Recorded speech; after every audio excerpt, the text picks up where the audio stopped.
마태복음 7장 1절에서 5절까지 교독하겠습니다. 7장 1절에 비판을 받지 아니하려거든 비판하지 말라. 너희를 비판하는 그 비판으로 너희가 비판을 받을 것이요 너희의 하나님 그 하나님으로 너희가 하나님을 받을 것이니라. 어찌하여 형제의 눈 속에 있는 티는 보고 네 눈 속에 있는 들보는 깨닫지 못하느냐. 보라 너희 눈 속에 들보가 있는데 어찌하여 형제에게 말하기를 나로 너희 눈 속에 있는 티를 빼게 하라 하겠느냐. 외식하는 자여 먼저 네 눈 속에서 들보를 빼어라. 그 후에야 밝히 보고 형제의 눈 속에서 티를 빼리라. 아멘. 계속해서 산상수훈이 이어지고 있습니다. 7장 끝날 때까지가 산상수훈입니다.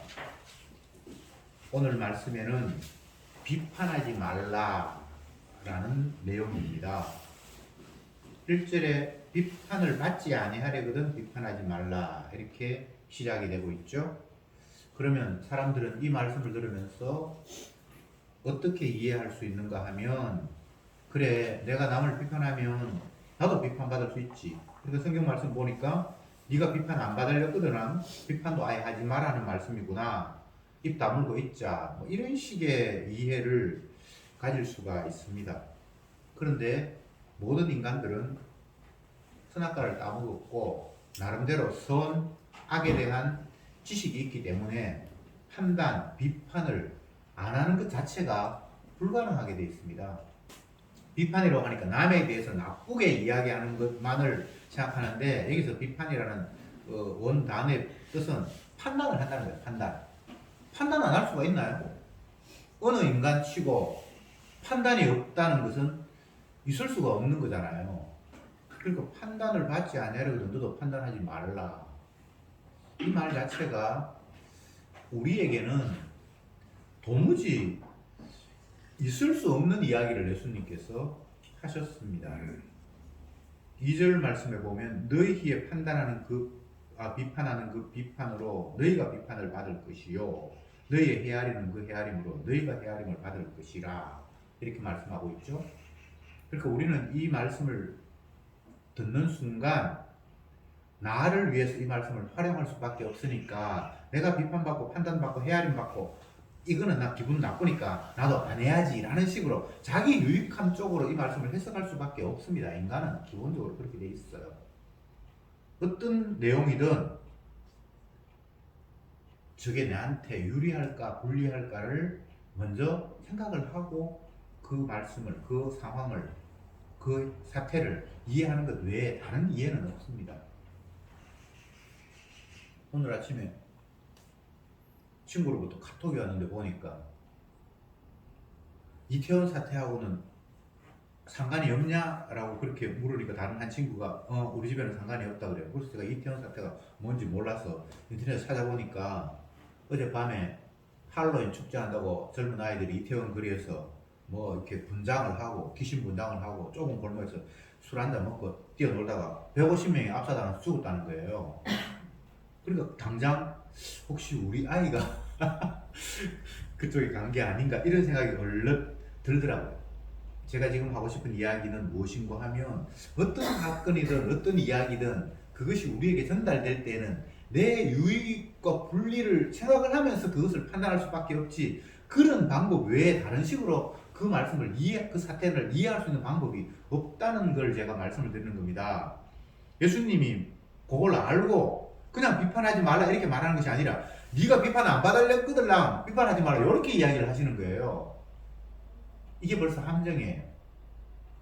이렇게 이야기를 하심으로 말미암아 너는 내 말을 네 유익한 쪽으로 밖에는 해석할 수 없지 라는 게 여기에 벌써 깔려 있습니다. 율법을 주신 이유가 뭐라고요? 모든 사람들을 죄 아래 가두는 차원에서 너는 죄인이야 라는 걸 확인시키는 차원에서 주님의 말씀이 주어졌잖아요. 근데 인간들은 그렇게 생각을 하지 않아요. 어떻게 생각합니까? 나보다 더 뛰어나신 어떤 분이 이렇게 말씀을 하셨으니까 요 말씀을 들어서 내 유익 챙겨야지, 손해 안 봐야지 이런 식으로 말씀에 접근할 수밖에 없습니다. 그것 외에 다른 해석이 있으면 여러분 한번 이야기해 보세요. 그게 없게 되어 있습니다. 인간은. 3절을 볼게요. 어찌하여 형제의 눈 속에 있는 티는 보고 네 눈 속에 있는 들보는 깨닫지 못하느냐. 여기서 이제 점점 예수님의 말씀에 깊이가 더해집니다. 우리는 뭔가를 볼 때에 눈이 앞을 보고 상대를 보게 돼 있지 내가 나를 못 보도록 눈이 구조되어 있어요. 그래서 남을 보지 나를 못 보거든요.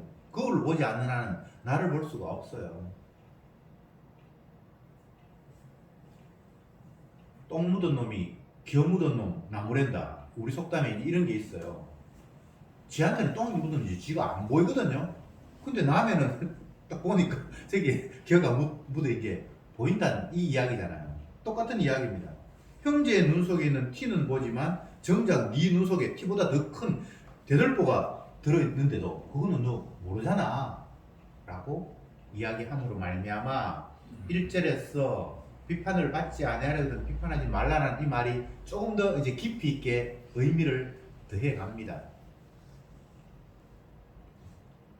4절에 보라 네 눈 속에 들보가 있는데 어찌하여 형제에게 말하기를 나로 네 눈 속에 있는 티를 빼게 하랴 하겠느냐. 비판이라는 말이 남에게 대해서 티끌이 보이니까 그거 내가 해결하겠다라는 것에 의해서 출발이 되는 거잖아요. 근데 자기는 그보다 더 심각한 게 자기에게 있는데 그건 가만두고 내가 네 눈 속에 있는 티 빼게 해달라라는 식의 모습이 남을 비판하는 거다라는 이야기를 하고 있고 마지막에 외식하는 자요 먼저 네 눈 속에 있는 들보를 빼어라. 그 후에야 밝히 보고 형제의 눈 속에 티를 빼라. 이렇게 결론이 맺어집니다. 쉽게 이야기하면 너희들이 비판할 위치에 있는 것이 아니라 비판받아야 될 자다라는 이야기를 예수님께서 이런 식으로 말씀을 하셨습니다. 판단을 한다는 것은 자기가 맞다는 것이 전제가 됩니다. 누구에게 뭔가를 나무랜다거나 지적을 할 때는 내 생각이 옳다라는 것이 반드시 전제가 되어야만 너 이거 잘못됐어 이거 고쳐야 돼 라는 말이 가능한 것 아니겠어요? 근데 과연 내가 바릅니까? 저거 좀 거슬리는데 저건 저렇게 하면 안 되고 이렇게 해야 되는데 라고 생각하는 내 생각은 합당하냐고요. 오늘 본문은 그 이야기를 우리에게 지적하고 있는 겁니다. 인간은 선악과를 따먹어서 나름대로 판단력을 가졌어요. 선에 대해서 악에 대해서. 근데 그게 마귀가 준 판단력이잖아요. 하나님처럼 되려고 하는 욕심에 의해서 만들어진 판단력이잖아요. 제가 1절 말씀을 해석하기 전에 서두에 드린 말씀이 모든 인간들은 지 유리한 쪽으로 판단을 한다 라고 말씀하셨잖아요. 내게 유익이 돼야 그게 옳은 것이지 내한테 불리한 것은 그건 제대로 된 법이 아니에요. 정권이 바뀌어서 법도 좀 바꾸고 뭐 이런 제도를 바꾸는 게 있는데 그것 때문에 극렬하게 저항을 하고 아니면 박수를 치고 하는 그 부류들의 반응을 보면 그 법이 바뀜으로 말미암아 내가 유익하면 박수를 치고 저러다가 나한테 손해가 나는데 하면 데모를 하고 반항을 하잖아요. 그게 판단의 한계잖아요. 그러니까 이미 자기 중심으로 내 유불리를 따라서 수용할 것인가 거부할 것인가가 형성이 되어버린단 말이죠. 그러니까 나를 벗어나서 판결이 일어날 수가 없도록 되어 있는 것. 이게 인간의 한계입니다. 다시 말씀드립니다. 평가를 한다는 것은 판단을 한다는 것은 내가 지금 옳다는 것이 전제가 되어서 판단이 일어나잖아요. 내가 정확하게 모르는데 판단을 할 수가 없잖아요. 예전에 조영남 씨가 그림 대작 사건이 있었습니다. 그래서 막 신문에 막 이런저런 이야기가 나왔어요. 그래서 이걸 대작이라고 할 것인가, 남의 손에 의해서 그린 것이라고 할 것인가, 아니면 작자의 창작력에 의해서 옆에 있는 사람들 조금 도와준 거니까 이건 어제까지나 제 창작자의 아이디어라고 볼 수 있는가라는 것 때문에 막 논란이 되었어요. 그러면 그건 뭐 저하고 아무 상관이 없으니까, 그리고 제가 미술에 대한 조예가 없으니까 그냥 판단도 안 하고 그냥 넘어가 버리죠. 나와 상관이 없으면 판단 안 하고 넘어갈 수 있어요. 그러나 여기서 비판을 한다, 판단한다는 것은 나와 연관이 있기 때문에 판단에 들어가는 거예요. 그럼 판단을 할 때 다시 말씀드리지만 내가 전제되지 않고 판단할 수 있는가? 그것도 안 되고, 둘째, 내가 맞다라고 내가 아는 것이 뭔가 있기 때문에, 옳음이 내게 있기 때문에 저건 잘못돼서 잘 됐어라고 판단을 할 수밖에 없잖아요. 그걸 지금 지적하고 있는 거예요. 네가 생각이 옳다고, 네가 지금 맞다고 생각하고 너가 다른 것을 보면서 이거 지금 잘못됐다고 지금 이야기하는 거야? 예수님께서 지금 이렇게 이야기를 하고 있는 거예요. 더 노골적으로 이야기하면 주님이 말씀하시는 이 율법은 자기 자신을 계시하시는 거예요. 나 이런 사람이야 라고 말씀하시는 거예요. 모든 성경은 예수님의 자기 증명, 자기 증거예요. 아버지도 아들을 증거했고 아들도 아들을 증거하고, 모든 성경이 예수에 대해서 증거하는 것이다. 모세가 율법을 이야기했는데 너희들은 그렇게 율법 지키면 내가 복 받겠지 이런 식으로 율법을 해석하는데 그 해석 잘못됐어. 모세가 한 율법은 예수님이 어떤 분인지, 내가 어떤 존재인지를 드러내는 이야기였어. 그걸 가지고 네가 복 받고 천국 간다는 생각 자체가 율법 네가 오해한 거야. 예수님이 이렇게 얘기했단 말이죠. 그런데 어떤 인간이 하나님 뜻이라고 하는 그 말씀을 받고는 내 유불리 안 따지면서 그 말씀을 예수님의 뜻이다라고, 예수님을 나타내는구나, 아 예수님은 이런 분이구나, 율법에서 그걸 찾는 사람이 어디 있습니까? 하지 말라 하라 그랬는데, 하지 말라 하라 해서 내가 유익할까 불리할까 그게 대본 담겨 있는데 신명기에도 그렇게 이야기했어요. 네가 지키면 복 받고 안 지키면 저주받는다고. 그리고 그 자체가 함정이에요. 내 유익을 쫓아서 따라갈 수밖에 없도록 레일이 그쪽으로 쫙 깔려 있다라고 이렇게 생각하면 됩니다. 그래서 율법은 너희 모두를 죄 아래 가두는 역할을 한다라고 예수님께서 말씀하셨죠. 가두어야 그 이후에 예수님이 그 갇혀진 자를 건져내는 일을 위해서 뭔가를 했을 때 그 예수님의 행위가 의미가 있게 되는 거예요. 이런 구도가 성경 말씀의 구도입니다. 자, 지금 제가 두 가지 말씀을 드렸습니다. 비판이라고 할 때에는 반드시 내가 판단자가 되는 거예요. 판단자가 안 되면 비판 못 하잖아요. 그 다음 두 번째, 그 판단은 내 유익한 쪽으로 밖에는 안 된다.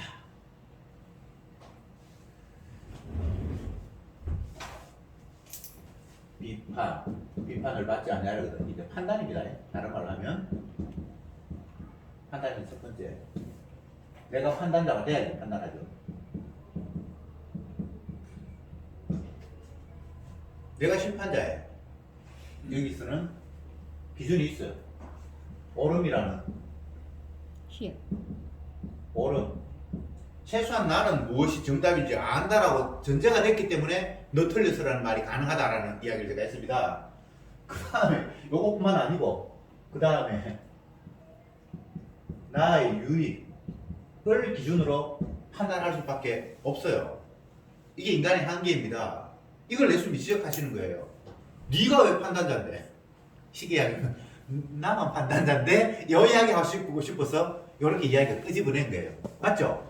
예수님만 판단자잖아요. 예수님만 심판의 권한이 있잖아요. 모든 권한을 아버지께서 내게 주셨으니 요한복음에서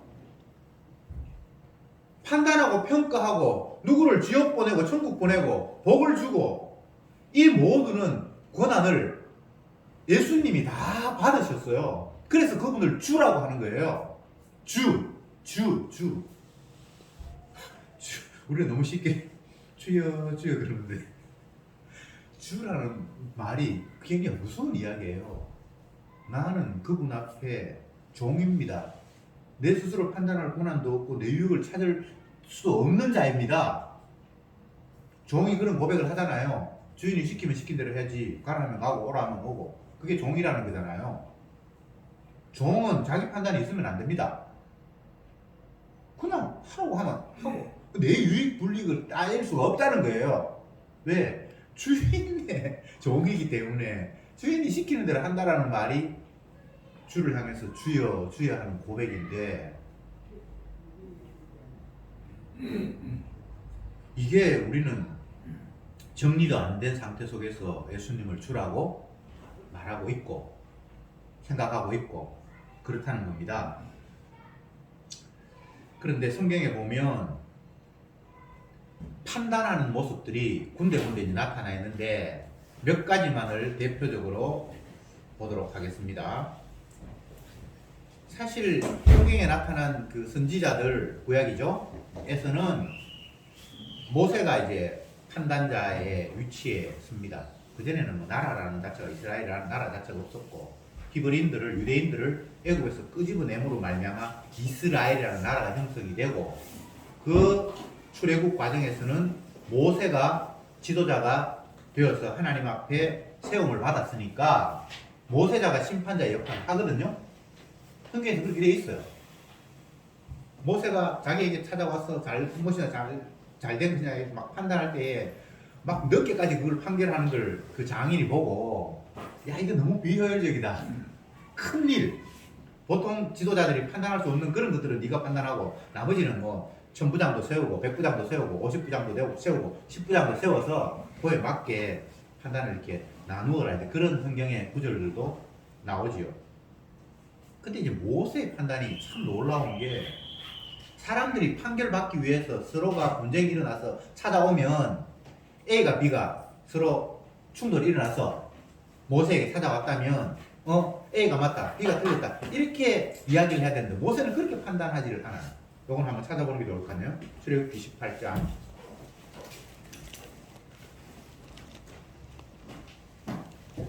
출애굽기 18장 13절 한번 봅시다. 13절부터 제가 메시지를 읽겠습니다. 이튿날에 모세가 백성을 재판하느라고 앉았고 백성은 아침부터 저녁까지 모세 곁에 섰는지라, 모세의 장인이 모세가 백성에게 행하는 모든 일을 보고 가로되 그대가 이 백성에게 행하는 이 일이 어쩌미뇨, 어찌하여 그대는 홀로 앉았고 백성은 아침부터 저녁까지 그대의 곁에 섰느뇨. 모세가 그 장인에게 대답하되 백성이 하나님께 물으려고 내게로 오미라. 그들이 일이 있으면 내게로 오나니 내가 그 양편을 판단하여 하나님의 율례와 법도를 알게 하나이다. 이게 16절의 핵심입니다. 백성들이 서로 자기가 옳다라고 싸우다가 안 되니까 모세에게 재판받으러 왔는데, 모세는 16절에 그들의 일이 있으면 내게로 오나니 내가 그 양편을 판단하여 하나님의 율례와 법도를 알게 하나이다, 이렇게 돼 있죠. 네가 잘했어, 내가 잘했어가 아니라 하나님의 뜻은 이거야 라고 그렇게 판단해 준다는 거예요. 야, 이게 참 굉장히 놀라운 이야기입니다. 여러분, 우리는 판단을 받기 위해서 누구에 나간다면 A가 옳다, B가 잘못됐다, 뭐 이런 식의 판단이 되잖아요. 그런데 진짜 제대로 판단한 하나님의 뜻에 의해서 심판자가 된 모세는 하나님의 마음으로 판단을 하면서 율법, 하나님의 뜻이 무엇인지 그들에게 알게 했다는 거예요. 이 동문서답 같지 않습니까? 예수님 앞에 찾아온 어떤 사람이 예수님께 이런 부탁을 합니다. 아버지 돌아가셨고요, 재산 남겼는데 형이 다 가져가 버렸어요.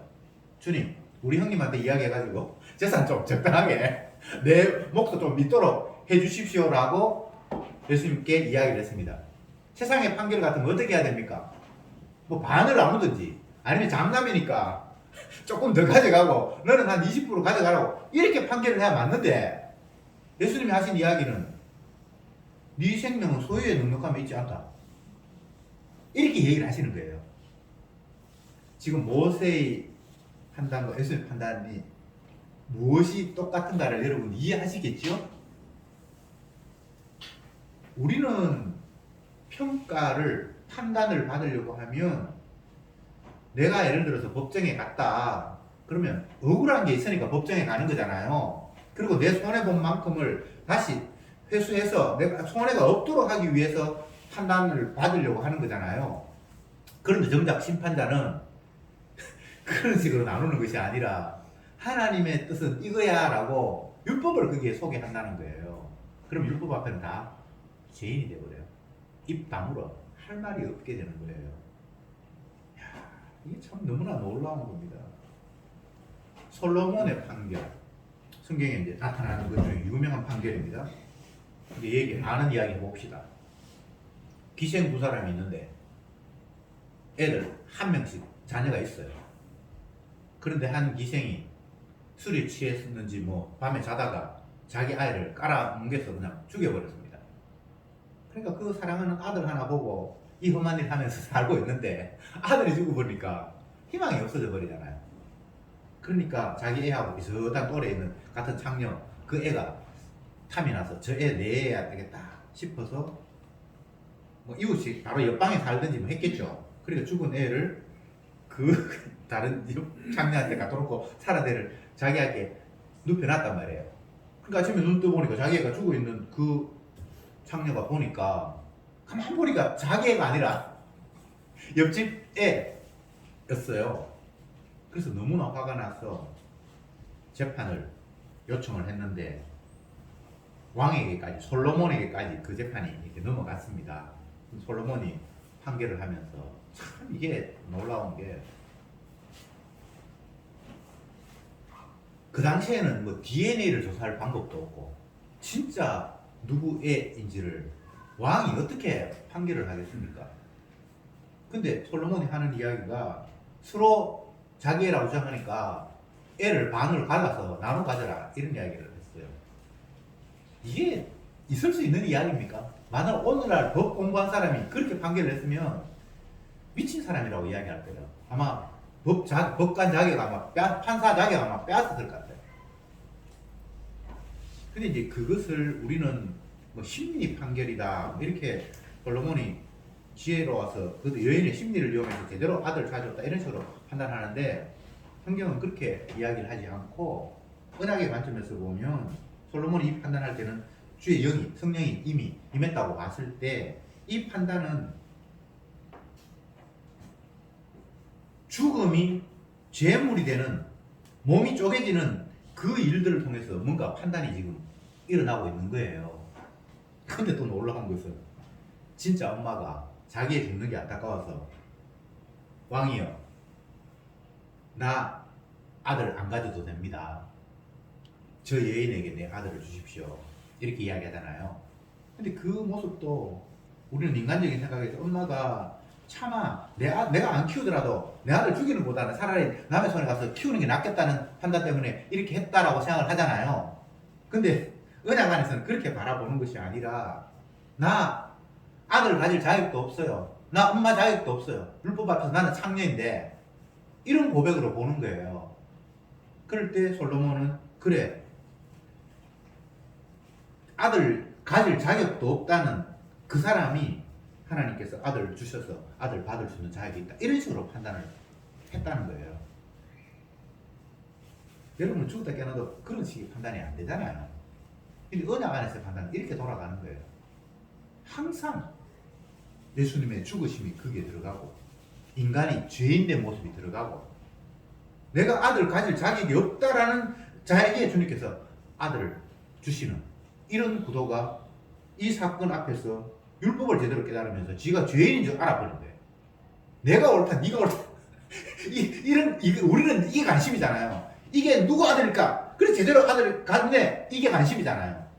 근데 성경은 여기에서 하나님이 어떤 분이며 우리가 어떤 죄인인가를 모세 이야기하면 율법을 알게 했다. 그렇게 되면 그게 답인 거예요. 참 얼마나 놀랍습니까?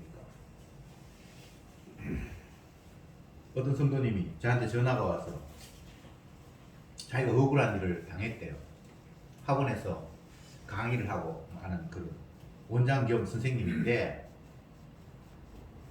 중간고사니까 요즘 학기 말입니까 모르겠습니다만 시험 기간이 다가오니까 아이가 자기가 좀 조급하니까 선생님 정규 수업 말고 뭡니까 도강 더 많이 좀 해가지고 짧은 기간 안에 내가 그 과목을 좀 더 잘 하도록 해달라고 해서 평소에 뭐 하루에 1시간씩 했다면 1시간 말고 더 이제 해서 강의를 했는데 그래서 나중에는 이제 어머님한테 문자 보내서 그래 당신 누구 어머님 이렇게 보강을 해서 제가 그 이번 달에는 더 그걸 받아야 되는데 제가 다 받기는 좀 그렇고 뭐 반만 제가 더 받겠습니다 이렇게 문자를 보냈대요. 그러니까 엄마가 전화가 와서 막 화를 내면서 나는 한 달 주는 거 이상으로 더 이상 못 주겠다고 보강했다라고 나한테 허가 맡았냐고 막 이렇게 화를 내더래요. 그래서 전화를 끊고 너무 화가 나는데 그래서 이제 뭐 지난주에 목사님 설교 들은 것도 생각이 나고 그렇게 해서 전화를 드렸습니다. 그렇게 이제 저한테 전화가 왔어요. 이 사태를 어떻게 볼 것인가? 경제적인 관점에서 볼 때는 나는 수고해서 당연히 받을 만큼의 뭔가를 요구를 그것도 좀 깎아줘가지고 요구를 했는데 그 사람은 못 주겠다고 하고 이런 문제로 접근할 것이 아니라 주님이 왜 이 사건을 일으켰는가? 그와 나의 문제가 아니라 주님이 보여야 되고 그렇게 했을 때 나는 내가 수고해서 열심히 해서 번다라는 이런 건방진 마음, 교만한 마음을 하나님이 깨닫게 하시는 사태다. 사람이 수고한 대로 먹을 것이며 라는 것을 시편에서는 복이라고 했다. 그런데 세상에서는 수고한 대로 먹는 것은 본전이에요. 당연한 거예요. 내가 수고해서 그 수고한 대가가 내한테 오는 것은 세상에서는 당연한 거예요. 하나님의 은혜를 모르는 사람은. 그런데 성경 시편에는 네 수고한 대로 먹을 것이며가 복에 해당입니다. 복. 무슨 말인지 아시겠습니까? 이 세상에 주님의 은혜가 개입되지 않고 우리에게 오는 게 아무것도 없습니다. 근데 우리의 눈에는 내 노력과 내 땀만 보이지 주님의 희생이 거기에는 보이지 않잖아요. 노아 언약을 여러분 기억하시죠? 노아가 인류 다 멸망시키는데 하나님이 그와 그 가족을 방주 만들어서 그 안에 집어넣어서 살렸어요. 여러분 그 상황에서 그 노아의 심정을 여러분 한번 생각해 보십시오. 이 땅에 모든 인류 다 죽이는데 우리 가족만 살았다. 한번 생각해 보세요. 그 마음이 어떻겠어요? 정말 하나님 앞에 감사하고 죄송하고 별별 생각이 다 안 들겠습니까? 혹시 여러분 그런 거 한번 깊이 생각해 봤습니까? 어디에 주식을 투자할까? 이런 생각을 많이 하는데 성경에 나왔던 어떤 그 인물들이 당했던 그 상황을 내가 한번 상상을 해 볼 필요가 있어요. 노아가 방주 사건 끝나고 이제 방주 밖으로 나오잖아요. 사람은 아무도 없어요. 자기 가족 말고.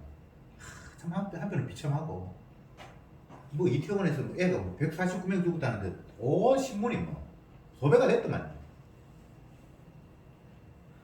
근데 인류 전체 다 싹 죽어버리고 내 가족만 달랑 살아남았어요.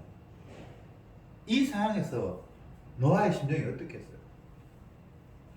그래서 하나님의 지시에 따라서 정결한 짐승과 새를 가지고 하나님 앞에 제사를 드립니다. 그럼 제사 드리면서도 마음이 가벼웠겠어요? 나도 똑같이 죽어야 되는데. 짐승이 죽어서 제사를 드리는 그 모습 속에 내가 죽어야 되는데 짐승이 죽어서 하나님이 나를 살렸구나. 누군가의 희생, 주님의 희생 때문에 내가 살았구나라는 것이 그게 심겨지겠죠. 은혜가 있으니까 하나님께서 역사하시니까. 그런데 주님께서 정확하게 이야기를 했습니다. 나는 인간들이 어릴 때부터 악하기 때문에 인간들을 쳐다보는 건 아니다. 정결한 짐승의 희생에 근거해서 내가 너희를 살릴게. 그래서 앞으로도 심음과 거둠이 계속되게 할게 라고 한 게 노아 언약이거든요. 그러니까 노아는 그 사태 이후에 밥을 한 그릇 먹으면서도 주님의 희생 때문에 이게 내게 왔습니다. 심음 거둠이 계속이 되니까 그 마음 안 가졌겠어요? 모든 사태에서 당신의 희생, 정결한 짐승의 희생 때문에 내가 지금 살아서 이게 내게 온 거죠. 이게 내 노력 뭐 그런 차원이 아닙니다. 항상 어떤 사태 앞에서도 정결한 짐승의 희생 때문에 내가 살았지. 이게 6월절 정신입니다. 나중에 가면 6월절 양이 죽음으로 말미암아 내가 그 애굽의 모든 장자를 죽이는 그 심판 속에 내가 살아남았다라는 그 생각이 있으니까 날마다 정결한 짐승의 희생, 유월절 어린 양의 죽음이라는 것들이 전제되지 않고 내게 주어진 게 아무것도 없잖아요. 유월절 어린 양이 없으면 나는 이미 죽었고, 정결한 짐승의 희생이 없으면 자기도 물로 다 수장돼가 죽어야 되는데, 방주는 주님의 십자가라고 보고, 주님의 십자가 때문에 자기들이 살았잖아요. 주님의 죽음 때문에 자기가 살았잖아요. 그러니까 그 사건 이후는 어떤 사태를 만나도 나는 죽어야 되는데 주님이 죽어서 이 사태가 내게 지금 이렇게 제공되었습니다라는 관점이 생길 수밖에 없죠. 그게 성도라는 겁니다. 우리가 뭔가를 판단한다? 그건 있을 수가 없는 거예요. 뭘 판단합니까? 내가 개판해.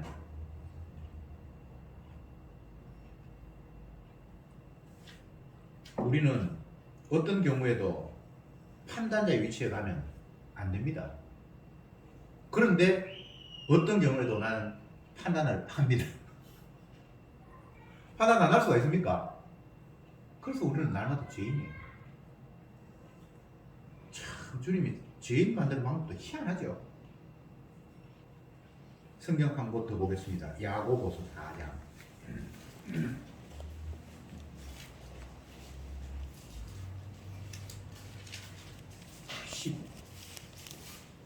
야고보 4장 11절, 12절 제가 읽겠습니다. 형제들아, 피차에 비방하지 말라. 형제를 비방하는 자는, 형제를 판단하는 자는 곧 율법을 비방하고 율법을 판단하는 것이라. 네가 만일 율법을 판단하면 율법의 준행자가 아니요 재판자로다. 입법자와 재판자는 오직 하나이시니 능히 구원하기도 하며 멸하기도 하시느니라. 너는 누구한테 이웃을 판단하느냐? 여기에는 조금 더 세밀하게 설명이 되어 있죠. 판단한다, 평가한다는 것은 네가 판단자가 됐다라는 거잖아요. 판단을 받아야 되는 자인데 판단자가 됐다는. 판단자는 누굽니까? 오직 예수님밖에 없잖아요. 그러니까 네가 예수님 자리에 가 있다, 건방지다, 이런 이야기를 본문에서 야고보서에서는 하고 있습니다. 여러분, 피차에 비방하지 말라. 비방한다는 것은 하나님의 율법을 네가 개무시하는 거다, 비방하는 거다. 주님의 말씀은 네한테 적용이 돼서 네가 죄인이 돼야지. 네가 판단자가 돼서 저 사람을 죄인으로 만드는 것, 그건 네가 지금 뭐 심판자냐? 그런 이야기를 하고 계시는 겁니다. 서기관 바리새인들이 꼭 그렇게 했죠. 하나님 말씀을 잘 알잖아요. 그러니까 저건 지옥 가야 돼. 저건 개되기만도 못해. 주님, 나는 저와 다름을 감사합니다. 도대체 하나님의 말씀을 자기에게 적용해서 주님 앞에 죄인으로 드러나야 되는데 지가 주님의 자리에 가로채서 자기가 다 심판하고 있어요. 얼마나 교만한 모습입니까? 요게 선악과 따먹은 인간의 가장 도드라진 반증입니다. 반증. 스스로 신이 되려고 했잖아요. 하나님처럼 된다고 했잖아요.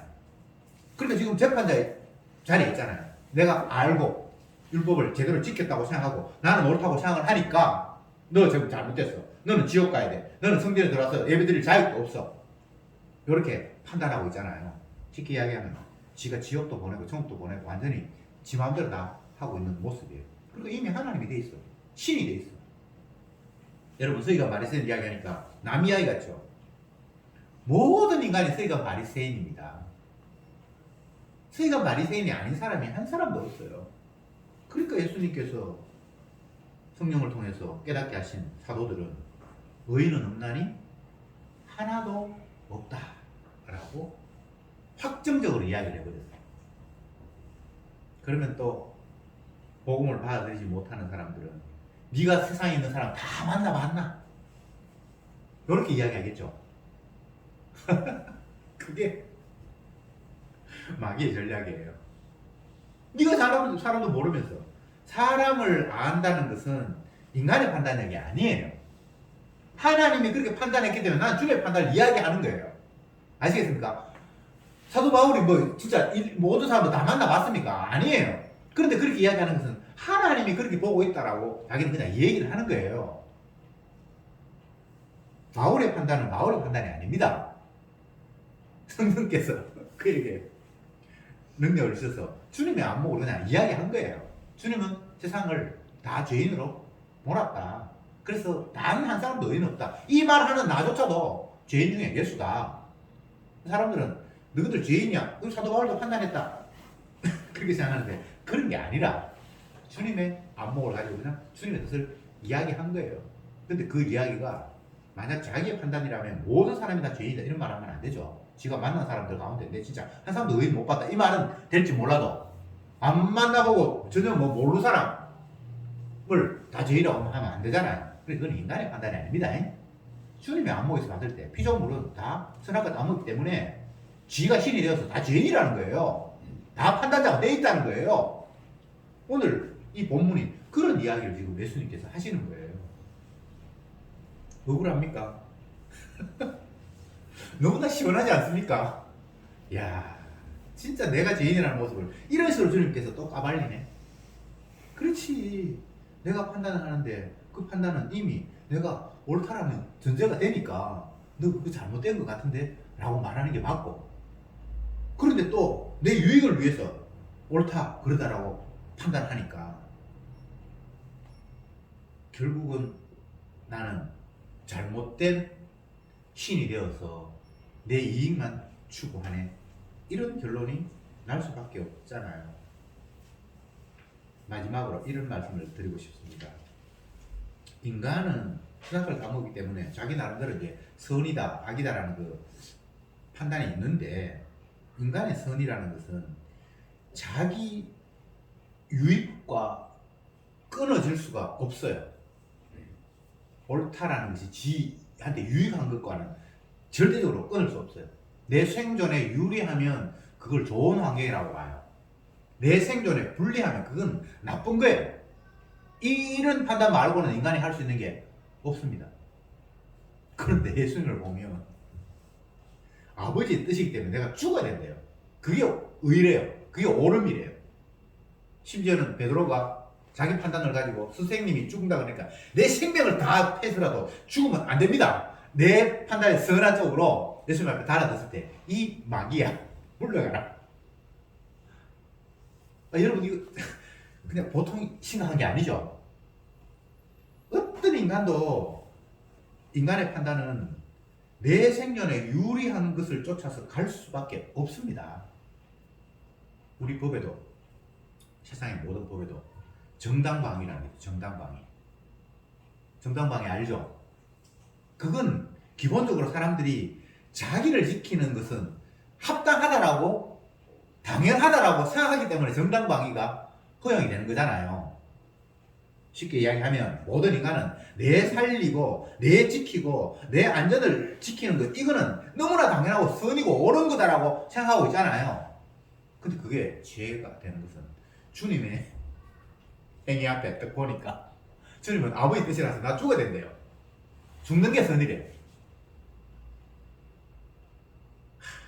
참, 도무지 우리에게서는 나올 수 없는 그런 생각을 예수님께서 이게 아버지 뜻이야, 이게 진리야, 이게 참이야 라고 우리에게 제시하고 있는 것이 오늘 본문의 내용입니다. 우리는 그러면 또 흉내를 내죠. 그래, 내 지키는 것 좀 말고 이제 내가 나를 잃어버리는 쪽으로 가자. 그런 쓸데없는 마냥 부리지 마세요. 그거 안 되는 겁니다.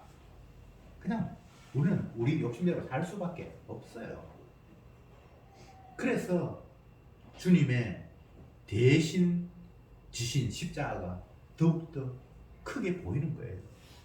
내가 만약 주님의 말씀 순종해서 이제 주님이 대신 십자가 안 져도 나 죄 안 지을 수 있습니다, 이렇게 되어버리는 게 그게 또 마귀의 전략이에요. 이러나 저러나 마귀는 복음의 강체를 가리고 십자가 쪽에서 멀어지게 만드는 거예요. 지키라 그랬다가 지키지 말라 그랬다가, 네가 우뚝 서야 된다 그랬다가, 아니면 잘못된 거 회개해라 그랬다가, 마귀는 계속해서 십자가의 의미를 희석시키려고 해요. 그러나 성령은 우리를 계속 십자가가 밝히 보이는 쪽으로 밀어 세우십니다. 그래서 내가 열심히 일했는데 내 일한 것에 대해서 그 사람이 인정도 안 하고 돈 안 주겠다고 땡깡 부리고 할 때에 경제적으로는 내가 억울하고 손해를 봤는데 주님 이것이 나의 노동의 대가가 아니라 주님의 희생으로 그동안 주신 거자라고 깨달으면서 내가 또 나의 주인이 계시는데 내가 나의 주인이 되었다라고 착각했던 것을 깨닫게 해주신 사건으로 받아들일 때에 그게 십자가 사건이잖아요. 돈 문제가 아니잖아요. 생명이 소유에 넉넉함에 있지 않다. 내가 너희 재산 나누는 사람을 그렇게밖에 안 보이냐? 여러분, 재물이라는 것은 주님의 주되심을 드러내는 위해서 활용되면 되지, 그게 내 생존을 위해서 활용되는 것은 아니에요. 세상에 그 무엇도 내 생존을 위해서 만든 게 아무것도 없습니다. 주님의 주되심을 드러내기 위해서 만물이 그 앞에 머리 숙이고 주라고 찬양하고 경배하기 위해서 모든 것들이 다 있습니다. 나 위한 거 아무것도 없습니다.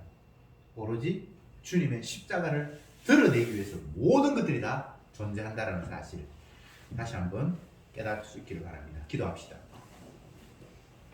주님 감사합니다. 주가 계시는데 그 앞에 우리는 종일 수밖에 없는데 종인 주제에 내 것 주장하고 이것만은 꼭 나의 것입니다라고 외치는 이 엉뚱함은 어쩜입니까? 주여 다시 한번 주님 앞에 종됨을 나의 것이 아무것도 없음을 오로지 주 되심을 높이기 위해서 종이 있음을 오늘도 말씀 통해서 확인했사오니 주여 주님의 주 되심을 위해서 날마다 저희들이 죄인임을 고백하면서 주님의 십자가의 피만 자랑하는 자들이 되게 하옵소서. 예수님의 이름으로 기도드립니다. 아멘.